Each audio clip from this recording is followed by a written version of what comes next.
ليلوآه لتوثيق الشعر الشعبي. الآن مع كلمة افتتاح المهرجان لرئيس جمعية صدى الإحساس الداعم والساند الشاعر المبدع الأستاذ صلاح السلطاني. فعيوا بما تحبون. من هويتك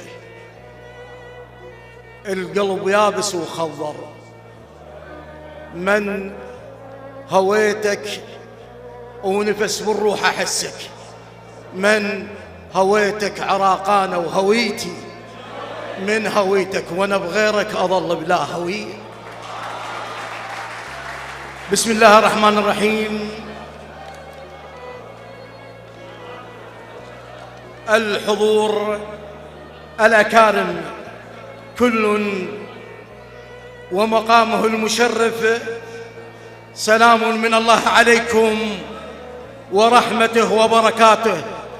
ونحن نعود إليكم مع الإحساس المرهف والصور الزاهية جميلة لنعيدها، ومنتدى له ثقله المؤثر في ساحة الشعر الشعبي العراقي، منتدى القافية الذهبية. ونتشرف أن نكون أنا وأخوتي أعضاء الهيئة الإدارية لجمعية صدى الإحساس الثقافية الأدبية في العراق من المؤسسين واللبنة الأولى والداعمين لهذا المنتدى الرصين.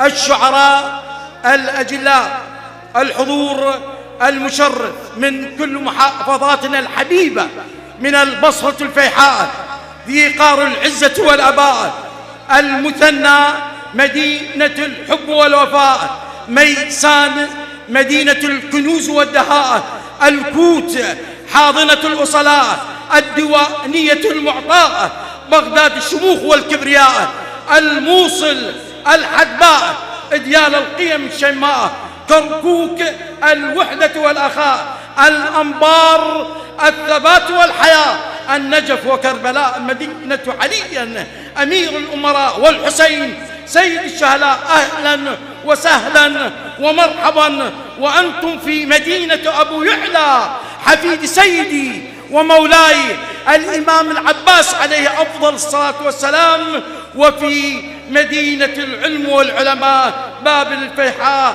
بل عراق الشعر والشعراء. الحب والتقدير والامتنان إلى راعي هذا المهرجان الكبير خلقا وأخلاقا وأحسانا، الحاج أحمد الرباعي، ومن معه المشاور القانوني الأستاذ علي محمود الشقيري.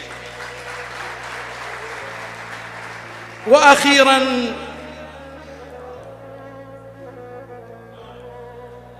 لا تخاوي أو قبل عفتك وما مغرور، لا عندي غاية بطنج وخاوي شلون خشم الحياية،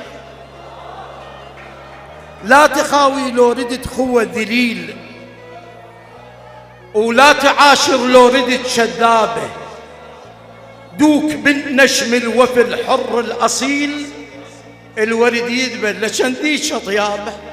يا هلال الناس عشرتها دواي، وهذا قلبه مقاوم بهذا الدواء، ما يهمنا اللي ياخذ الغيبة وراي، بس يهمنا ارتاح من نقعد سوى.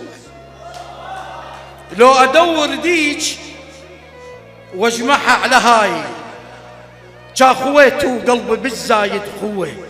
هذا طبع الناس جيل خلاف جيل، لو تفرزنهم وحوش الغابة 10% فقط منهم جميل، ونسبة 90 كلها دياب. وكانت على المطر تدلل، كانت قبل الوادم وادم، كانت قبل الوادم وادم، والبخت بنصهم دكتاي، وكان اللي يسولف لو سولف الشلمة يأدبها بعقله وتطلع من حلقة مرباية. وحتى المو سيد هم سيد، وكانت بإبائنا محناية، وكان السيف مخاور رقبه والصقر حامل فختاية، وكان اللي يرافق على الفطرة ما عنده أهداف ولا غاية، مو قدامك يطلع وردة وبظهرك يوقف سلاية. ومن جيرانك أستاذ حامد أنت مرفوع الرأس، تبقى مرفوع الرأس، ومن جيرانك تفرح فرحة موكب بالمشاية، وكان اللي يوعد ما يخلف ويغير رايه، وهسه مكلب بيه ما تكلض، بس قبل تكلضه من حكايه نسولف. لو لا ما نسولف حسن اجباري، بس خلي تظل مغطايه. ليش توقف لي يدفعك؟ اكو بالقاعه هنا ليش توقف لي يدفعك ويشمت ويقل عمطاح، ومن نتعلمه تخليه يرمي وتنطي اسرار المفتاح، اول طلقه يحطها بصدرك مني يقوم يشيل سلاح. القاعد كرها اللي يطعنها، وكل طعنه تحس بيها رماحه، بس المسحه من تطعنها تفرح شي طعنه فلاحه.